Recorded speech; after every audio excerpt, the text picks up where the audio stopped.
Ongoing conflicts do not seem to end, and the destruction is growing every day.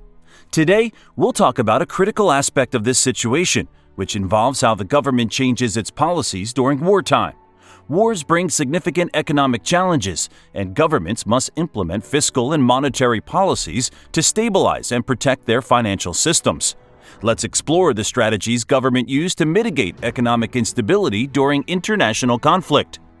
To grasp the importance of government policies during wartime, we first need to understand the unique economic challenges that wars present.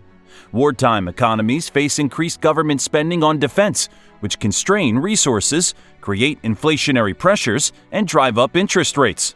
Wars disrupt international trade, leading to supply chain interruptions and reduced economic output. All of these factors can create economic instability. During wartime, governments boost their defense spending to fund the military, which injects massive amounts of capital into the economy. This spending stimulates economic growth by creating jobs and increasing demand for goods and services. But this cannot be good for the public, as they might have to pay increased taxes for the defense budget. The U.S. citizens have already shown their concerns over the rising budget that the country uses to fund its defense supplies.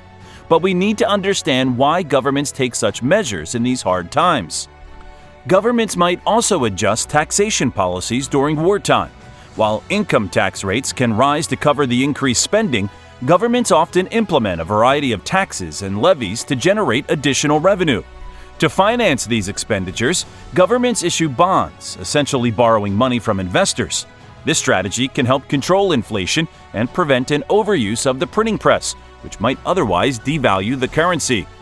Monetary policies, on the other end, play a crucial role in stabilizing wartime economies. Central banks have to carefully manage the money supply to control inflation. Excessive money printing can lead to hyperinflation, which can devastate an economy. To mitigate inflation and stabilize the currency in the current international conflicts, U.S. central banks might increase interest rates. Higher interest rates encourage saving and reduce consumer spending, helping to control inflation.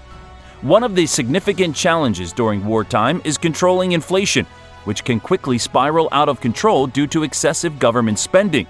To prevent this, governments have to implement price controls on essential goods and services, limiting how much prices can rise.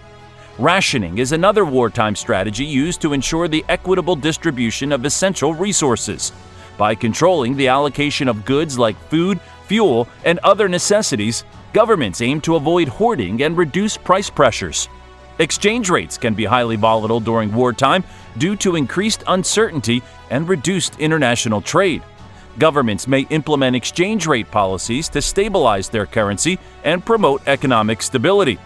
In some cases, governments peg their currencies to more stable foreign currencies or a fixed value, providing a sense of security to investors and businesses engaged in international trade. As wars come to an end, governments face the challenge of transitioning their economies from wartime to peacetime. This process can be complex, involving the scaling down of defense spending, reducing the money supply, and adjusting fiscal policies to accommodate a return to normalcy. Wartime spending often results in significant government debt. Governments must address this issue to avoid future economic challenges. Strategies include refinancing debt, issuing new bonds, or pursuing economic growth to reduce the debt burden. The aftermath of World War II provides an excellent case study of effective post-war economic policies.